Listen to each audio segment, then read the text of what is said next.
Praise Lord. परमेश्वर की स्तुति हो आज के दिन के लिए जो परमेश्वर ने आपके सभी के जीवन में आज का दिन जोड़ दिया है। तो चलिए आज के दिन में कुछ वचन को हम मनन करेंगे। यूहन्ना रचित सुसमाचार उसका 15वां अध्याय और चौथी वचन क्या कहती है।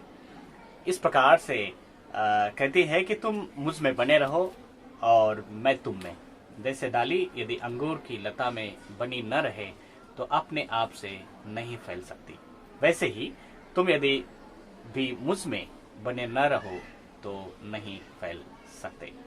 यहाँ पर हम देखते हैं कि बने रहना। अब अंगूर की डाली जो है अगर उस लता में नहीं है तो वो फैल नहीं सकती।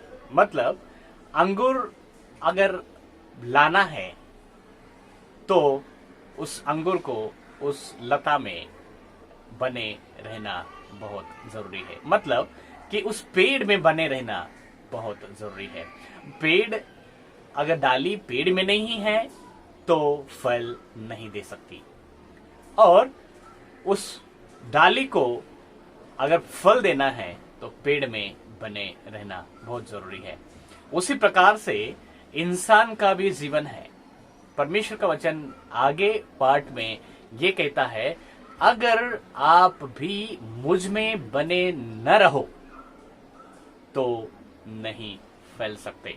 इसका मतलब यह है कि हमें मसीह में बने रहना जरूरी है।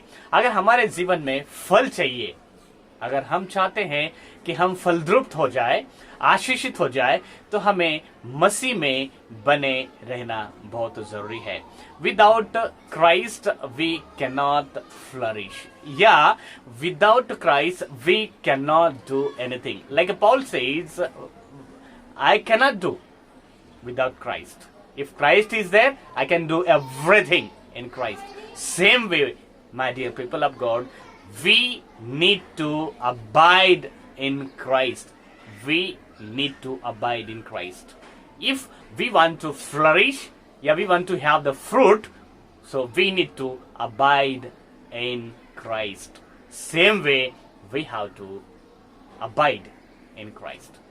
My dear people of God, हमें मसीह में बने रहना जरूरी है। अगर हम देखते हैं कि इसी अध्याय के अंदर में 4 वचन से लेके 4वीं आयत से लेके 10वीं आयत तक बने रहना 10 बार लिखा हुआ है।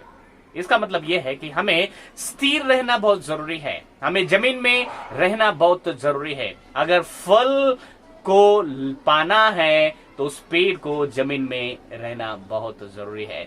इसी प्रकार से प्रियो याद रखिए, अगर हमें मसीह में अगर रहना है, अगर फल पाना है तो मसीह में बने रहना बहुत जरूरी है। अगर मसीह में हम नहीं है तो हमारे जीवन में फल कतई नहीं पाओगे, या कतई फल नहीं आएगा। अगर फल लाना है, आशीषित होना है, तो निश्चय है हमें मसीह में बने रहना बहुत जरूरी है। तो इसलिए प्रियो, हमें मसीह में बने रहना जरूरी है, उसके वचन में बने रहना बहुत जरूरी है। अगर उसके वचन में हम नहीं है तो हम कभी भी नहीं फैल सकते। याद रखिए, मैं फिर से कह रहा हूं, अगर मसीह में अगर हम नहीं है तो हमारा जीवन अधूरा है। हम फैल नहीं सकते, हम आशीष नहीं पा सकते। अगर आशीष पाना है तो मसीह में बने रहना बहुत जरूरी है। तो आइए आज के दिन के लिए कि हम परमेश्वर करे कि हम मसीह के वचन में बने रहे। अगर फल पाना है तो मसीह के बिना हमारा जीवन अधूरा है प्रिय। तो हमें मसीह में अगर फल पाना है, अगर हम चाहते हैं कि हमारे जीवन में हम आशीषित हो, फलद्रुप्त हो, हमें आशीष मिले, कि हम और भी बढ़े, तो मसीह में बने रहना बहुत जरूरी है। आज जिस प्रकार से वो फांदी अगर जमीन में नहीं है तो फल नहीं सकती, उसी प्रकार से हमारा जीवन और मसीह का जीवन एक होना जरूरी है, क्योंकि परमेश्वर हमारे अंदर में वास करता है। अगर हमारे जीवन में वास करता है, प्रभु हमारे जीवन में वास करता है, तो उसके वचन भी हमारे जीवन में रहना बहुत जरूरी है। अगर आपको आशीष पाना है तो मसीह में रहना जरूरी है। मसीह हमारे अंदर में जीवित रहना बहुत जरूरी है। तुम्हारा मंदिर ही है मसीह का वास प्रियो। तो इसलिए याद रखिए, उस मंदिर को हमें हमेशा पवित्र रखना है। उस मंदिर में परमेश्वर वास करता है। तो अपने आप को हमें मसीह में रखना है। मसीह हमारे जीवन में बना रहना है। मसीह जीवन में हमारे किस प्रकार से बना रहता है कि हमारा, अगर हम जीवन में हम वचन के अनुसार हम चलते हैं, उस वचन की आज्ञा के अनुसार अगर हम चल रहे हैं, तो मसीह हमारे जीवन में वास करता है।